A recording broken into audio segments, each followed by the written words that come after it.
this is a walkthrough of the Cpd Log version 1.4. This will just show you everything that you can do with this and how to make a few changes as well. So when you come in, you'll see that you have two different options here. One says for viewing and reviewing, not for printing. The other just says more. Under viewing and reviewing, you have an option to check all fields. So this is basically a table that contains every single field in the sort of database. And you can just scroll through and check. So you can look at your word counts, you can check that they're the correct limits, you can look at your attachments, you can click on fields, expand them, you can type things in if you need to as well. Check all fields in a date range shows exactly the same as what check all fields does, with the exception of the date. You have the option here to change the date filters, and this is really just a way of showing you how to do it. So at the moment, date is set to between the 15th of September 2021 and the 30th of September 2023, which should be the current Hcpc cycle. You can type in whatever date you want here, and in this field as well, so you can look back or you can look forward depending on what you want to do. With this, you can do it with any table. So if you come down to calendar, filters there as well, so you can add a condition where date is before today, and add another condition where date is after, let's say I only want to go to November the 30th, 2021. That will now only show me records between those dates. If I want to remove that, I can just click on the bin here. In Cpd Log, this shows you a shortened version of your entire table. So just name, description, date, your Cpd type and categories, a tick box for whether it meets standards 3 and 4, which it should do, and your development goals as well, and whether or not there's any evidence attached. That's just a simple yes or no. And again, you can filter and add dates exactly the same as in the other tables if you want to, and that date filter you can do exactly the same for the evidence list and also for the reflections. To look quickly at the evidence list, this just shows you the name, the date, Cpd type and categories, what the attachment is, and if you've typed one in, what the page number is. The reason I've put this in here is because these attachments don't show on a sort of full page. So if you do want to show your evidence in your portfolio, I would suggest that you use this table as a contents page. You can then have a separate print off of your evidence, and I suggest that you keep that in a OneNote folder with the page number referring to which page the evidence actually comes on. But you can always do that at the end when you actually come to submitting your portfolio. So I tend to just kind of keep these blank or put NA in here, fill out all of my entries, and then when it does come to actually submitting the portfolio somewhere, I just pick which attachments I actually want to include and then put the relevant page numbers in there.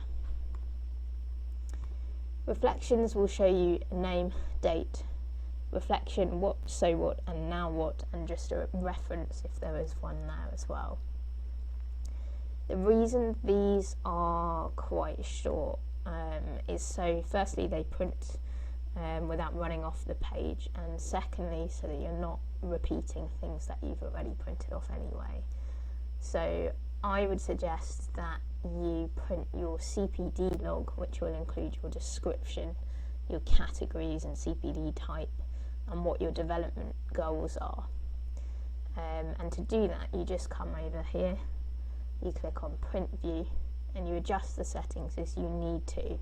For this, I would suggest A4, landscape, actual size, small, include your view name, which is the title of the table, include row numbers, and definitely wrap long text onto additional lines as needed. When you click print, you'll see a print preview.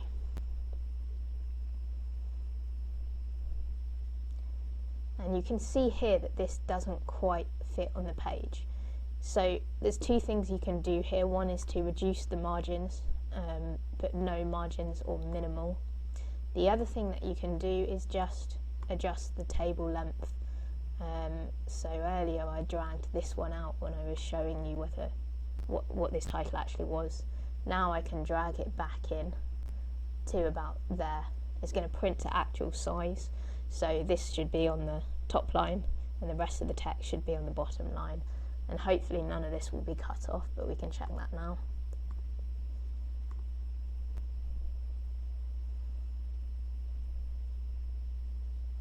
Okay, so still not quite right there, so again we can just adjust that one slightly and put it back to there.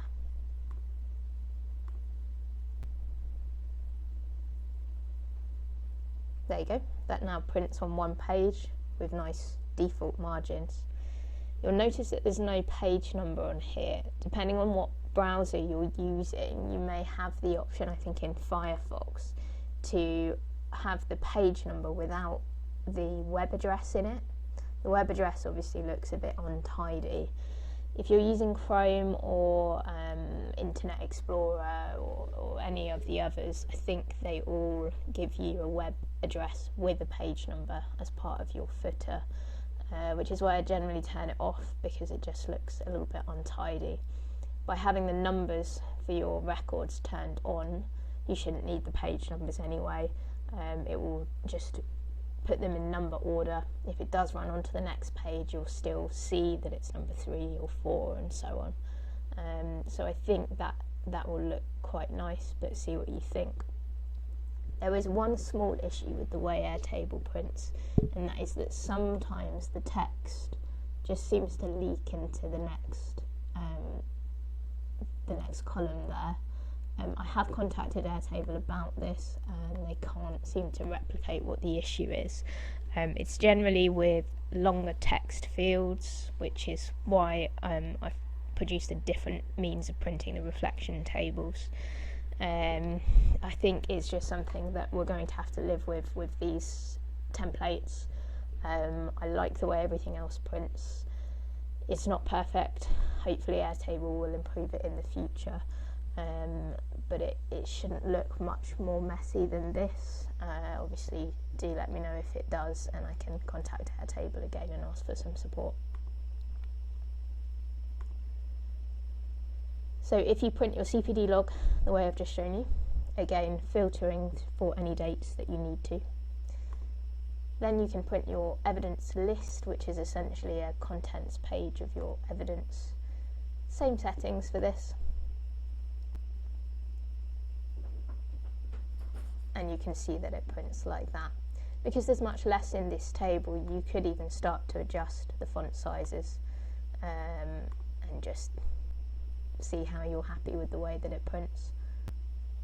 There you go, so that looks quite nice there. And this way the attachments take up that little bit more space, which I think is quite nice, and you can print your certificates and things like that, and you can actually see what they are.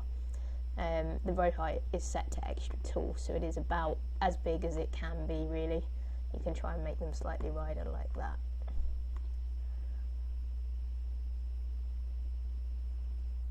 There you go. Now, when you go to print your reflections, I would suggest not using this function. You can have a quick look just to see why. So if you turn the font size back to small and press print, it does print. It does fit on one page. The problem is the way the text displays.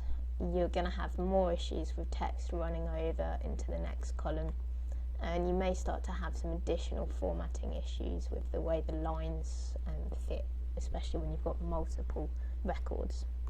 So to print the reflections, I would suggest firstly that you are logged on via your laptop or desktop computer. You can't do this on the app. click the extensions button, you'll see it says print reflections here. This is set to reflections. You can change it to other tables, but it's only going to show you your reflections anyway. I'd suggest leaving it at reflections as it is there. You can see a little preview of how I've formatted this.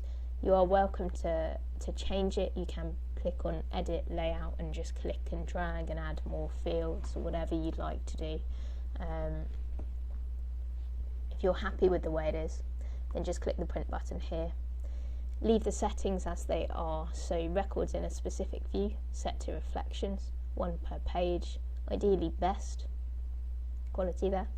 Paper size A4, paper orientation is portrait, page margin is set to 3. Click print and you will get a print preview again, and this is 1 reflection per page. So this is the reason there's a word count in your reflective entries. I've set it to fit the maximum amount of text in this gap for what, this gap for so what, which is very slightly larger, and this gap for now what.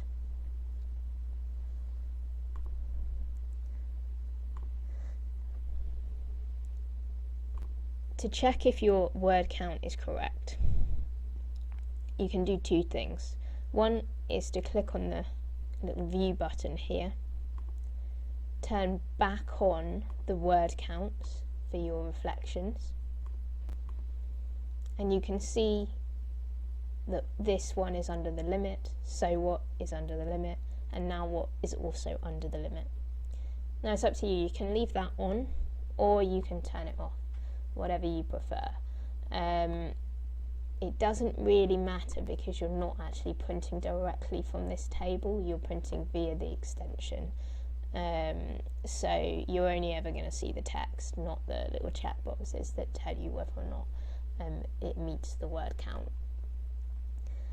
But you can check it that way, or you can use the check all field function and just scroll over to check each record as to whether or not it meets the limit or not. If it's got an X here and it says over the limit, you can just expand that cell and edit it until it says that it's under the limit. You can expand the whole record so you can see everything at once, and then again you can see there that it's under the limit or over the limit. I mean, I'd have to type quite a lot, but let's show you. If I do this, right, so this field is currently under the limit. If I were to keep typing and keep typing and keep typing, it now says over the limit. There you go. So that shows you how much you would need to add to that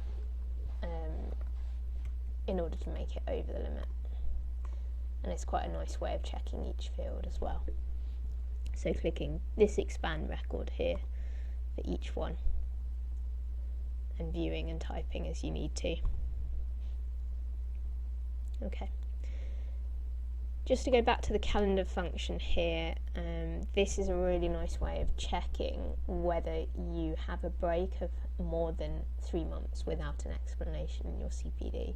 So you can look and say, okay, I've got an entry in February, I don't have an entry in January, I don't have an entry in December, and so on.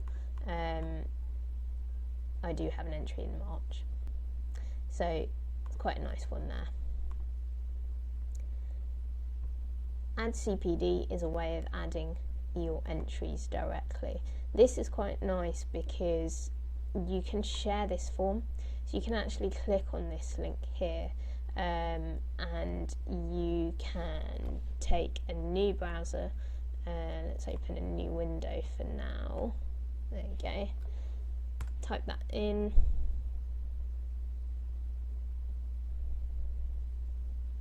And you can enter your CPD from any web browser, anywhere you are. That will submit directly to your database. The other thing you can do is download the Airtable app, and you can add CPD directly into that app as well. So that's quite nice again. And you can feel free to delete this text, this help text here, if you want to. feel free to drag and move fields around. It's completely customizable. For NQPs, in your Cpd log, you'll notice that in this version I've taken out the NQP learning outcomes. That doesn't mean that you can't enter them in, you can. So when you actually go to add new Cpd, you can add learning outcomes to say that you've matched them for any of your Cpd. And you can delete them as you need to. To actually print your learning outcomes, what I would recommend you doing is coming over here to the learning outcomes table. Here you have a list of all of the learning outcomes with the outcome number. And where it says met, it actually tells you whether you've assigned this learning outcome to any Cpd entry. So you can see that one of them is assigned here. It's quite a nice way of checking how many you've got left to actually fill out, and whether you've assigned one learning outcome to multiple different entries or vice versa.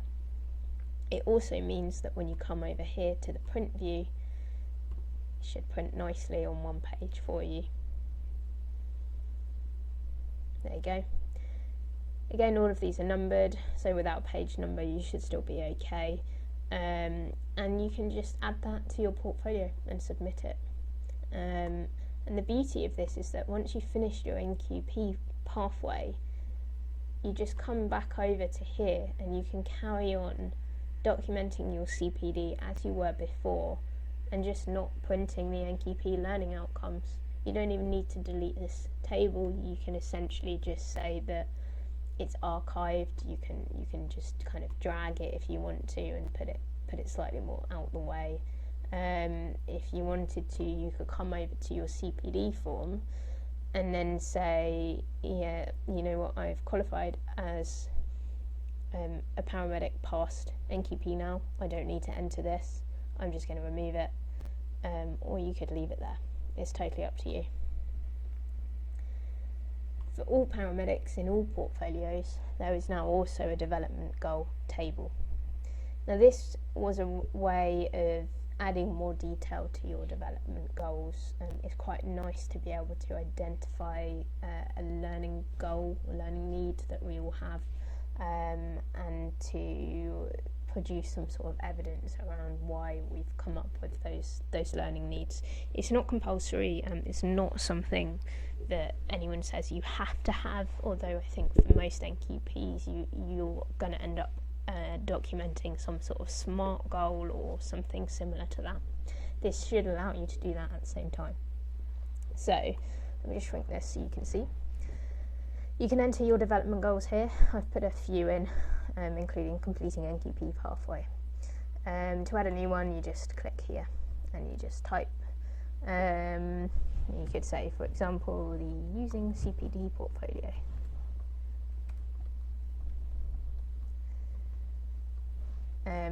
Date created, well, this will be for today. Date completed, I haven't completed it. I'm probably not going to complete this because unless I decide to stop being a paramedic, I'm always going to need this. Reasoning, you can type in anything you like here. So quite a good one is if it's communication and leadership or a specific clinical skill. So maybe you want to add in something like wound care and put in a reasoning that you've been to a wound care job that you felt you needed a little bit more knowledge on, or that you've seen a wound that you haven't seen before. You can then choose, again it's optional, to upload a file. So this might be feedback you've received from someone, out of which you've identified a learning need. It might be a SMART goal that you've written up separately. It might be some other sort of goal that you've filled out on a separate piece of paper, and rather than typing it all up, you'd prefer to upload it. You can pop that in there. You can then choose a status, so to do, in progress or completed. In progress is obviously quite good. completed is quite a nice one to put. So for your NQP pathway, the date you created that goal would be when you qualified as paramedic. The date you completed it would obviously be the day that you submitted your NQP portfolio and passed.